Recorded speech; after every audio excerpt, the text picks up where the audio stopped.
नौकरानी एक घर के लिए कितनी जरूरी होती है, आइए देखते हैं। अरे बहू, ये देख, सारा साबुन बर्तन में रह गया। ये नौकरानी कोई काम नहीं करती, गंदा काम करके चली जाती है और ढेर सारा पैसा ले जाती है। अरे मम्मी जी, उसने तो साफ किया ही था। मेरे ही हाथ से इस ग्लास में सर्फ गिर गया था। अरे बस कर झूठी, उसे बचाने के लिए सारी जुगत लगा ले, लेकिन मैं तो इसे निकाल कर ही रहूंगी। हमारे जमाने में ना कोई नौकरानी थी और ना ही ये चिकने बर्तन। चूल्हे के जले बर्तनों को राख रगड़ कर साफ किया करती थी मैं। अरे माँ जी, मैं कहाँ बचा रही हूँ उसे। और वैसे भी आजकल नौकरानी जरूरत नहीं, स्टेटस सिंबल बन गया है। अब आप बताओ, मैं मुन्ना को नीचे घुमाने ले जाऊं तो लोगों से क्या बोलूं? झाड़ू पोछा खुद लगा रही हूँ। लोग सीधा यही पूछते हैं कि कौन सी नौकरानी काम कर रही है तेरे घर पर। अरे बस कर, ये भी कोई बात होती है? मम्मी जी, आप नहीं समझेंगी। शाम को नौकरानी घर आकर काम कर ही रही होती है कि सास को कहती है, माँ जी, एक बात बोलूं, बुरा न मानना। अरे वैसे तो मुझे तेरी शक्ल ही पसंद नहीं है, बात क्या खाक पसंद आएगी। अरे माँ जी, सुन तो लीजिए क्या कह रही है। तो मैंने कौन सा उसका मुंह पकड़ लिया है? अरे माँ जी, वो लाल साड़ी पहनती हो ना, ना पहना करो। सास का गुस्सा अब तो 7वें आसमान पर होता है। अरे वाह जी वाह, क्यों ना पहना करूं? और तू होती कौन है ये बताने वाली कि मैं क्या पहनूं क्या ना पहनूं? अरे माँ जी, पूरी बात तो सुन लो, वो बोलना क्या चाह रही है। अरे बुरा न मानो आंटी जी। अरे कौन है आंटी? अपनी उम्र देखी है तूने? 2-4 साल ही छोटी होगी मुझसे और मुझे आंटी बोल रही है। बहू सर पर हाथ रख लेती है। अरे अच्छी खासी उम्र दराज हो और आंटी ना बोलूं? मैं तुम्हारी बहू से भी 4 साल छोटी हूँ।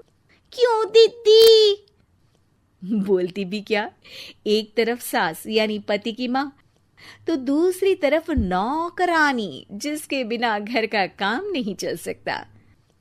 वो दरअसल माँ जी की शादी भी बहुत जल्दी हो गई थी ना। अच्छा ये झगड़ा छोड़ो, ये बताओ तुम माँ जी को लाल साड़ी पहनने से क्यों मना कर रही हो? वो ना, इनकी उम्र की सारी औरतें सोसाइटी में इनके लिए बात करती हैं कि तुम्हारी सास बुढ़ी घोड़ी लाल लगाम है।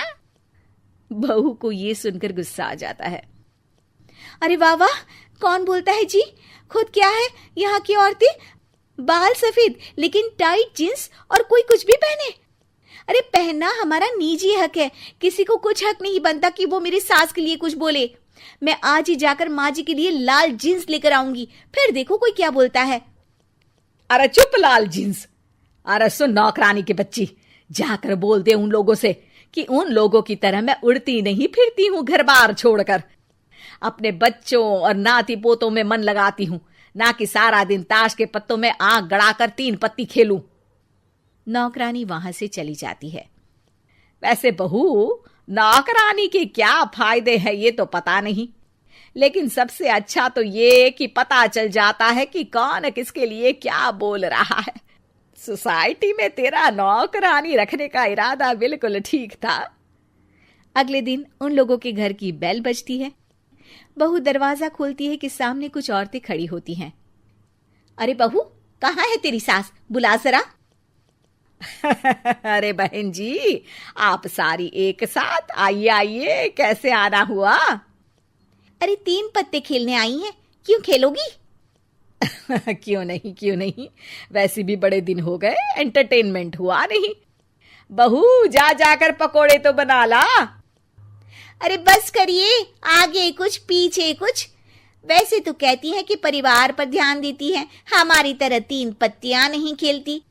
हमने कौन सा परिवार छोड़ दिया? सास सक पका जाती है।